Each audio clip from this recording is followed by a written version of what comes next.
Que este Deus, zeloso pela sua lei, nos conduza durante o meditar das suas sagradas escrituras, para que, fortalecidos na fé, possamos viver de acordo com a sua vontade, hoje e sempre. Amém.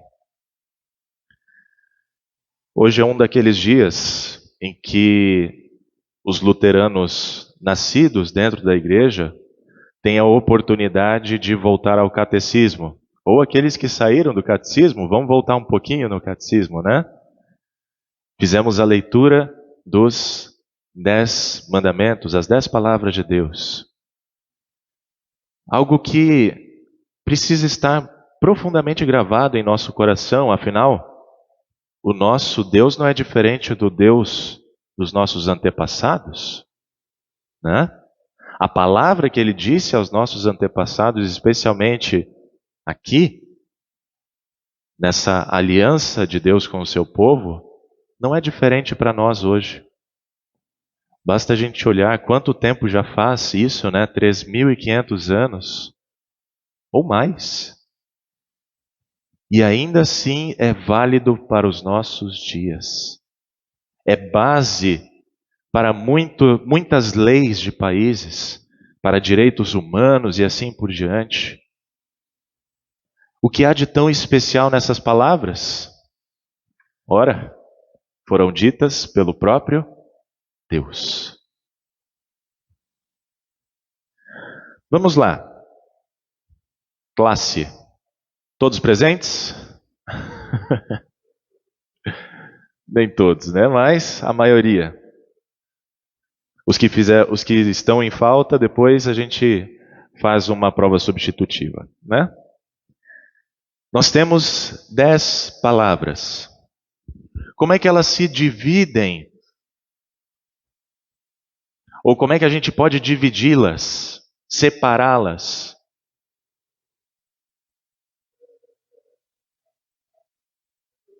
Três primeiros mandamentos, 3 primeiras palavras, nossa relação com Deus. E as outras 7, 7, a nossa relação com o próximo. Muito bem. São 2 tábuas, então, que nós temos da lei de Deus. E dentro dessa lei, são só ordenanças de Deus para nós? Não. Há também lembranças de libertação. Há também palavras de promessa. Há palavras de maldição. Tudo isso dentro dessa pequena passagem aqui. Mas vamos lembrar, né? O que aconteceu antes essas palavras terem sido ditas? O que aconteceu antes do capítulo 20 do Êxodo? O próprio nome do livro já diz, né? A saída do povo de Israel do Egito, da escravidão. Eles foram libertados, não é? Como? Deus fez o quê? Abriu o mar Vermelho, né? E depois, quando o povo todo passou, fechou.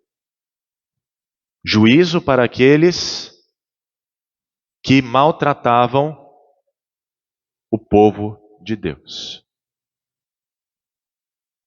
Ao mesmo tempo em que é libertação para o povo que permanecia temente a Deus. Temos aqui então um ato salvífico. E é assim que Deus começa a falar sobre a sua vontade para o seu povo, que foi escolhido para ser nação santa, sacerdócio real de Deus. Eu sou o Senhor seu Deus, que o tirei da terra do Egito, da casa da servidão. Eu sou o Senhor teu Deus. Isso é o que? É lei? Não. Isso é puro evangelho. Ação de Deus para o seu povo. E o que esse Senhor Deus diz para o seu povo? Primeiro mandamento: não tenha outros deuses diante de mim. Outros deuses são falsos, são enganosos. Não faça para você imagem de escultura, nem semelhança alguma do que há em cima no céu, nem embaixo na terra, nem nas águas debaixo da terra. Não adore essas coisas, porque são coisas, não são Deus. Às vezes a gente tem o problema de coisificar Deus, não é? Tornar Deus em uma coisa. A gente vai falar um pouquinho mais sobre isso para frente. Não adore essas coisas, nem preste cultos a elas, porque eu, Senhor seu Deus, sou Deus zeloso. Alguns até sugerem colocar zeloso por ciumento. Ele é o único Deus. Ele não admite que haja outros deuses. Sou Deus zeloso que visito a iniquidade dos pais nos filhos, até a terceira e quarta geração daqueles que me odeiam. Olha aí o juízo de Deus. Terceira e quarta geração. Mas faço misericórdia até 1000 gerações daqueles que me amam e guardam os meus mandamentos. Dá para comparar 3 ou 4 com 1000?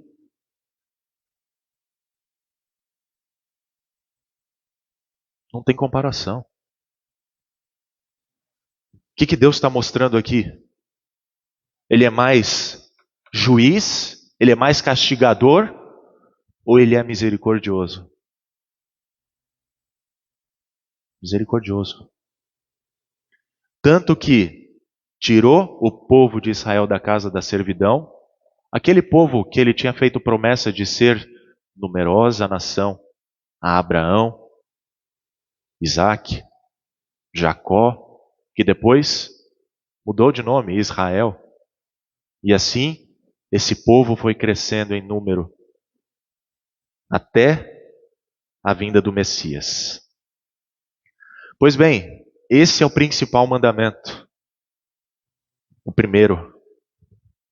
E é o primeiro, não apenas por ser em ordem numérica, mas em ordem de importância. Ter Deus como prioridade. Essa é a principal importância do que Deus fala para as nossas vidas. Tá?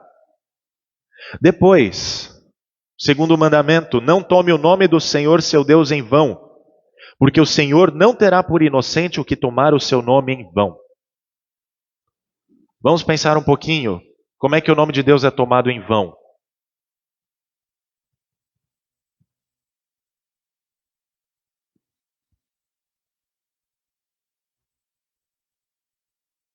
Alguma sugestão? Quando se mente em nome de Deus ou se jura em nome dele, quando não há necessidade, né? Há juramentos que são necessários em caso de vida ou morte, né? Isso o catecismo nos ensina. Mas jurar no nome dele, praticar feitiçaria, não é? Usar o nome dele de maneira que ele não ordenou, mas usar da maneira como ele ordenou. Falem do meu nome às nações, proclamem as minhas obras, invoquem o meu nome, e assim vocês estarão tomando o nome de Deus de maneira devida, ou como nós cantamos, né, no hino: meu santo nome has de invocar, e em oração irás me buscar. Oração é uma forma de invocar a Deus. E na oração nós sabemos que há agradecimentos, pedidos, confissões. Quando nós confessamos pecado, nós estamos tomando o nome do Senhor de maneira que lhe é devida. E o terceiro ponto, lembre-se do dia do sábado, ou o sétimo dia da criação, não é? O dia em que Deus descansou para o santificar. 6 dias você trabalhará e fará toda a sua obra, mas o sétimo dia é o sábado dedicado ao Senhor seu Deus. Não faça nenhum trabalho. Por quê? Em 6 dias o Senhor fez os céus e a terra, o mar e tudo que neles há, e ao sétimo dia descansou.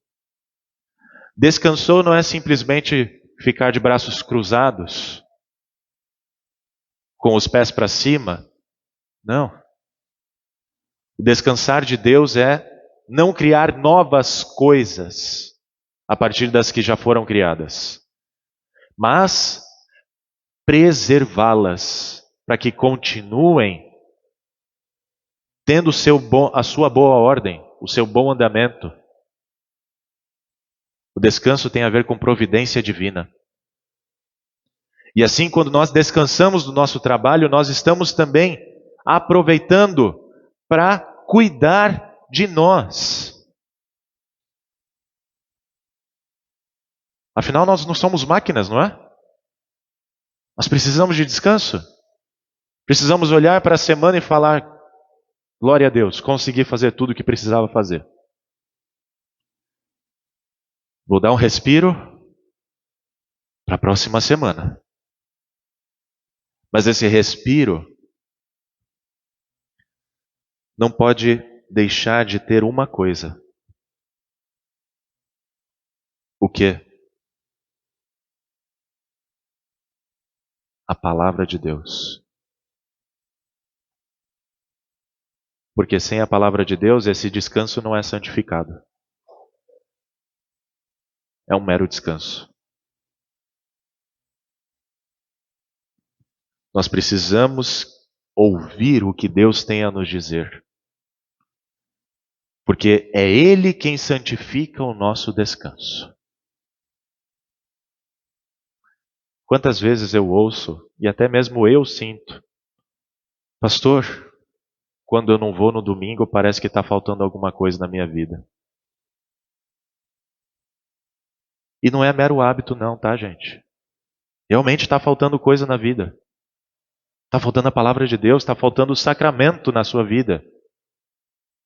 Está faltando ouvir as palavras da aliança de Deus e da nova aliança em Cristo Jesus.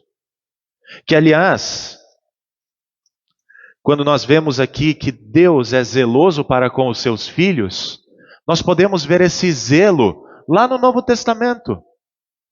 Jesus, com todo o seu zelo, cuidando da casa de seu Pai. Se hoje Jesus estivesse aqui, muitas vezes a gente faz essas analogias, né? Eu acho que ele teria que entrar de esquina em esquina para fazer essas mesmas coisas. Nesses templos que são mais teatros e mercados do que outra coisa.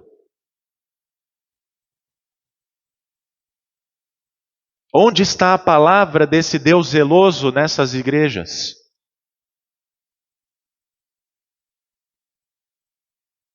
Ou quando tem palavra, é o quê? Deturpada, adulterada, usada de maneira indevida. Por quê? Só se prega a lei para o povo, para escravizá-lo de novo. Onde está o evangelho nessas igrejas? Onde está a pessoa de Jesus Cristo que cumpriu a lei e nos remiu, como nós cantamos? Onde está a pessoa do Filho de Deus que é zeloso, que não teve outro Deus além do Pai e do Espírito Santo, que não tomou o nome do Senhor em vão, que se lembrou do sábado, porque Ele é o Senhor do sábado, que honrou seu pai e sua mãe, não matou, não cometeu adultério, não furtou, não deu falso testemunho, não cobiçou. Onde está esse Cristo nas outras igrejas? Está bem escondidinho porque não dá lucro. Agora, onde ele está, não é procurado. Ou pior, quando não dá lucro para a igreja, também não dá lucro para as pessoas que querem procurar esse tal Jesus, que acham que Jesus é um produto para o sucesso na vida. Ai, se Jesus fizesse chicotes hoje.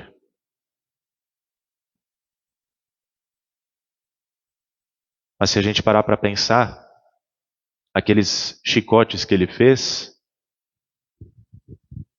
para tirar as pessoas da casa do Pai, as mercadorias, foram também usados contra Jesus. Ele foi chicoteado.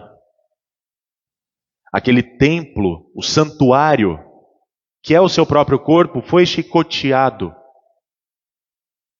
até a morte, porque não aceitaram o que ele estava fazendo. Não aceitavam. E Jesus já sabia disso, porque ele sabia o que era a natureza humana. Natureza humana pecaminosa. Basta olhar para os mandamentos, não é? Se existe lei, é porque algo de errado não está certo. Se Deus tem que dizer não, colocar limites, é porque o ser humano não é bom. Não, a sociedade que o corrompe. Ele nasce bom. Negativo. Todos somos descendentes de Adão e precisamos de socorro. A lei tem essa tripla função de frear o mal no mundo, que tem a ver com a sociedade, mas ela também tem a função de espelho para nós nos olharmos aqui e falarmos: realmente, eu sou pecador. Eu estou debaixo da maldição de Deus. Porque aquele que peca contra um só ponto se torna culpado de todos os outros, diz Tiago. Mas aí nós olhamos para aquele que foi chicoteado, o Cristo Jesus. Aquele que, conforme Paulo diz aos Gálatas, capítulo 3, se tornou maldição, para que nós fôssemos salvos nele. E aquele santuário, de fato, foi reconstruído, foi levantado em 3 dias. A Quaresma nos faz olhar para esse horizonte pascal, né? Haverá alegria, haverá ressurreição, e não apenas ressurreição do próprio Cristo que nós já comemoramos, mas a nossa própria ressurreição. Esse corpo carnal, corrompido, será revestido de glória. É isso que nós esperamos, é isso que nós aguardamos. Mas nós não aguardamos de braços cruzados, com a perna levantada. Nós voltamos para a lei de Deus e vemos um terceiro uso da lei, de nos guiar por esta vida, nos guiar no caminho, o caminho do Senhor. Se a lei diz não mate, ora, eu mato porque eu odeio meu irmão. Mas eu vou lutar contra isso. Se eu sou de Deus, eu quero lutar contra isso. Porque é da vontade do meu Senhor. E se eu pecar contra isso, eu peco contra o meu Senhor. E aí vira uma roda, um círculo virtuoso do arrependimento. da pregação da loucura da cruz, da qual Paulo fala. Nós olhamos para a lei, reconhecemos o nosso pecado e buscamos perdão na fonte certa, que é o Cristo Jesus. A partir desse perdão, nós perdoamos. Pecamos, voltamos para cá. Lembramos do batismo, somos batizados em Cristo Jesus. Já fazemos parte do povo da nova aliança. Voltamos para Cristo. Perdoados, fortalecidos. Queremos fazer a vontade de Deus. Essa é a vida cristã. Não tem nada de mirabolante. Não tem nada de você é um super-herói, você consegue todas as coisas. Você sozinho consegue. Negativo. Negativo. Você precisa de Deus e você precisa do próximo. Tanto que o resumo da lei é o quê? Ame a Deus sobre todas as coisas e ame o teu próximo como a ti mesmo. É impossível viver sozinho. É por isso e por tantas outras coisas que o salmista deixa para nós esse excelente canto que diz: a lei do Senhor é perfeita e restaura a alma. A lei como a palavra de Deus, no sentido amplo, contendo lei, maldição, ordenanças para a nossa vida, mas ao mesmo tempo evangelho, promessas, perdão, restaura a alma. O testemunho do Senhor é fiel e dá sabedoria aos simples. Deus destruiu a sabedoria dos inteligentes para que nós, de maneira simples, creiamos na loucura da cruz. A loucura de Deus. A loucura da salvação. Que muitos rejeitam. Mas nós cremos firmemente. Porque os preceitos do Senhor são retos e alegram o coração. O mandamento do Senhor é puro e ilumina os olhos. Se ilumina os olhos, eu vou passar a ver o quê? A glória de Deus. A glória de Deus que me é revelada na pessoa daquele que cumpriu todo o mandamento. Que morreu e ressuscitou para que eu fosse remido, para que eu fosse comprado. E não é à toa que a palavra de Deus é mais desejável do que o ouro, mais do que muito ouro depurado. E são mais doces do que o mel e o destilar dos favos. Assim, meus queridos, cantamos como na última estrofe.